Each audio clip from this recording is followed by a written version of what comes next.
මොනවා මෙච්චර කට්ටියක් ඉන්නවද?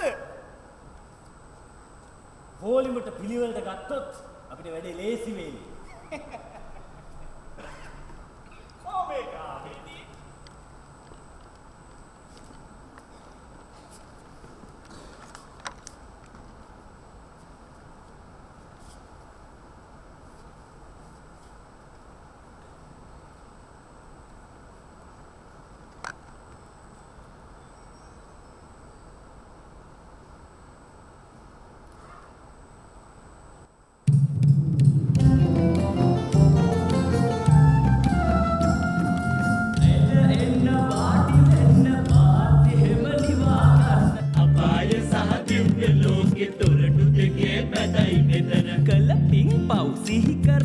පිළිවෙලකට ලියා ගන්න පළමු කෙනා පෙරට එන්න පරීක්ෂා කර බලන්න.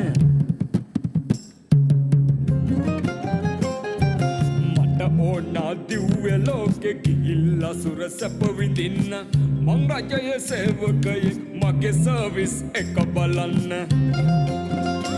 ආණ්ඩුවේ සේවකයෙක් සුරලොව යන්න ආ කෙනෙක්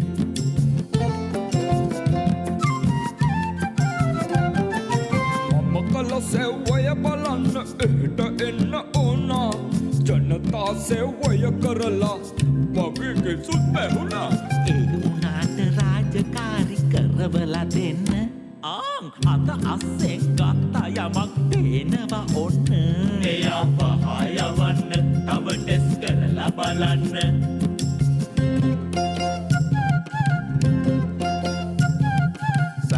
විඳුම් ප්‍රසිද්ධ කර නළුවෙක් කර දෙන්නම් දිව්‍ය ලෝකේ යන්නට මට වීසා දෙනවා නම්. දිව්‍ය ලෝකේ නෙවෙයි ඔයා අපාය පැත්තට හැරෙන්න. අපායේ අය ආසාවේ ඔයා කරපු ටෙලි බලන්න. යම බල්ලොත් හරි ආසයි ඕන ජරාවක් බලන්න. හැරදිය සැමියොත් ගෙනල්ලා දුන්න කෙනෙකි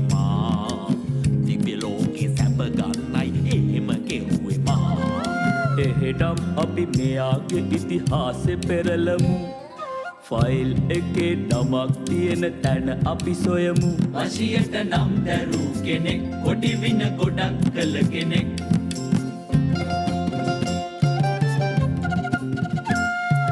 හැරගිය සැමියෙක් ගෙනල්ලා දෙනවා කියලා.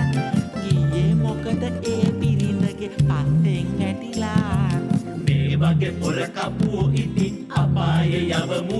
හැබැයි යම දේවිට පරිස්සමින් ඉන්නට කියමු. යම දේවිය හැදට සැමිය හැමගොස් ඇත.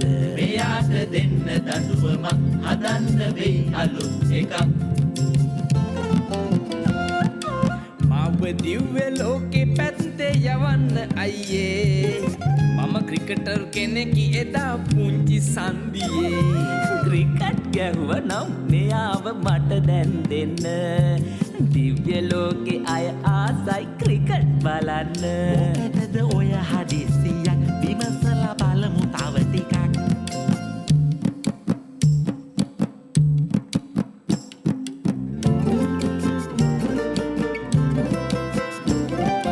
ඔය මල්ලි දිව්‍ය ලෝකේ යවන්න මට බෑනේ. ඉතින් පුංචි ප්‍රශ්නයක් තියෙනවා මෙහි සටහන් දීලා හොඳින්. රට වෙනුවෙන් ක්‍රිකට් ගහපු බව ඇත්තයි මල්ලි. පස්සේ ටිකක් ලොකු උනාට IPL සල්ලි. ඔයා ඉමු මෙහෙ චුට්ටක් අපි කමු තව හොඳ කට්ටක්. ඊළඟ එක්කෙනා ඇවිත් මෙහෙ හිට ගන්න. තමන් කරපු පින් මුනාද මට පවසන්න. ලේදන් දීලා තියෙනවා ලෙඩුන් ගොඩකට. ලේ බැංකුවේ කාඩ් එකත් මෙන්න බලන්න. මෙන්න මෙයාව ගන්න දිව්‍ය ලෝකේ යවන්න.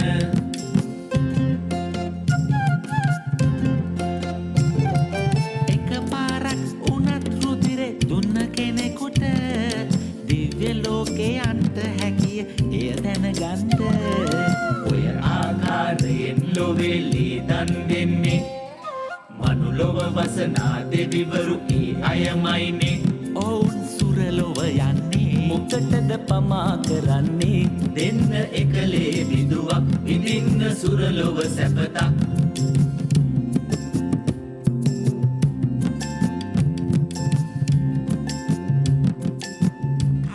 අයියේ මාත් ලේ දුන්නනේ. ඔයා ලේ දුන්නා? ඕ කාටද? මදුරුවන්ට.